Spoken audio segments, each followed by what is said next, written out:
You can't Right. have enough good young offensive or defensive linemen, and you can't have enough good backup offensive linemen. And think about this, Jody. Every one of those backup offensive linemen that they drafted and stored and taught, every one of them played last year. Yeah. Yeah. And they played pretty So- effectively. That's why I'm saying I don't think they need to draft an offensive lineman. Here's my philosophy with the Eagles and offensive line as of right now. Feel free to use a 4th, 5th, or 6th round pick on an offensive lineman and watch Stoutland make him a starter in the league. That's I'm not not a bad- taking a 1st, 2nd, or 3rd rounder. Give Stout a 4th or a 5th or a 6th and then make him into a viable start. That's not a bad plan. Jordan Mailata, 7th round pick.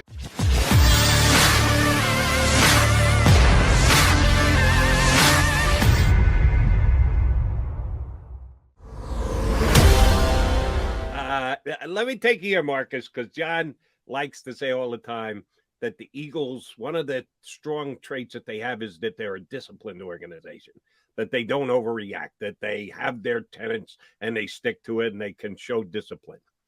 Well, one of their tenets is the offensive line.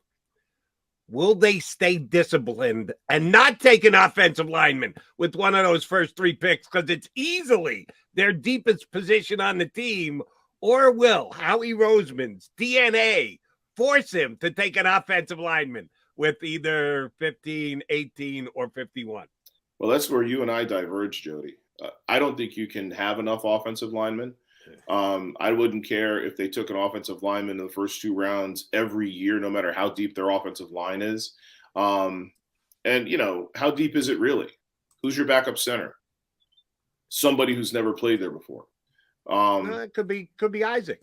Right, it could be. Isaac over the center. You could play Dickerson. Never played it on the NFL level, but he played it effectively at college. I think they're 3 deep at center with guys who've never played it before.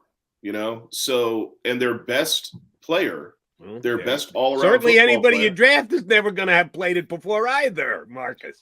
Well, that's my point. You've got probably 3 positions on the offensive line where there are question marks as the backup, okay?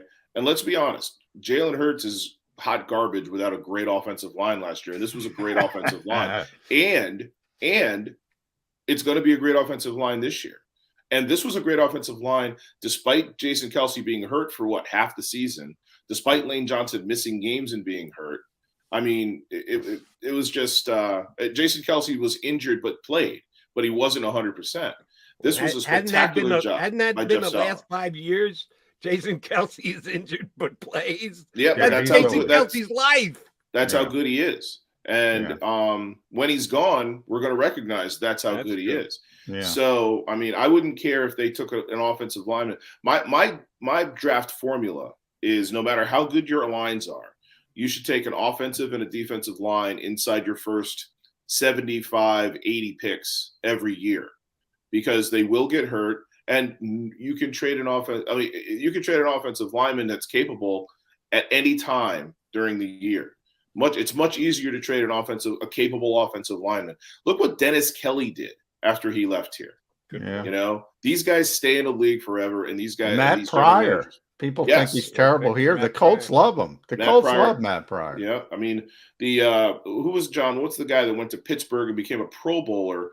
The Army guy, Villanueva. Alejandro Villanueva. Yeah. I mean, these are just testaments to how valuable, mediocre offensive linemen can be and become. So that said, I don't think they'll be disciplined. I think they do take an offensive lineman, somewhere, in the first or second day, and I will always endorse it. But the same goes true, especially for interior defensive line. I don't think you can have enough of those, which we saw, since they signed the guy from the Jaguars who got hurt. Talking about Tim Jernigan from the Ravens? No, it was after Jernigan. Jaguars. Really nice guy. DT. So anyway, they signed a defensive tackle who got hurt in the first game of the year. He hurt his foot the first game of the year. I think it was 2019. Malik Jackson. Oh, Malik Jackson, yeah. So he hurts Malik. So You can't have enough good young offensive or defensive linemen, and you can't have enough good backup offensive linemen. And think about this, Jody. Every one of those backup offensive linemen that they drafted and stored and taught, every one of them played last year. Yeah. And they played pretty effectively. That's why I'm saying I don't think they need to draft an offensive lineman. Here's my philosophy with the Eagles and offensive line as of right now. Feel free to use a 4th, 5th, or 6th round pick on an offensive lineman and watch Stoutland make him a starter in the league. I'm not taking a 1st, 2nd, or 3rd rounder. Give Stout a 4th or a 5th or a 6th and then make him into a viable start. That's not a bad plan. Jordan Mailata, 7th round pick. Jack Driscoll, 4th round pick, right, John? Yeah. So that's not a bad plan either. But again, you will never hear me criticize the Eagles for adding offensive line depth. And let's be honestly, unless you're going to get a guy of the talent, not with the caveats, but the talent of a Dickerson, you don't draft anybody in the 1st round. But usually anybody in the 1st round who's there at 15 or 18 is a project anyway. If you have a just add water offensive lineman, they're gone early because, remember the Lane Johnson draft? Offensive tackles went 1, 2, 3. Yeah. Yeah. And Chip Kelly wanted to take Deion Jordan, so the Eagles got lucky there. Got Lane Johnson. And by the way, Lane's going to be 32 next month.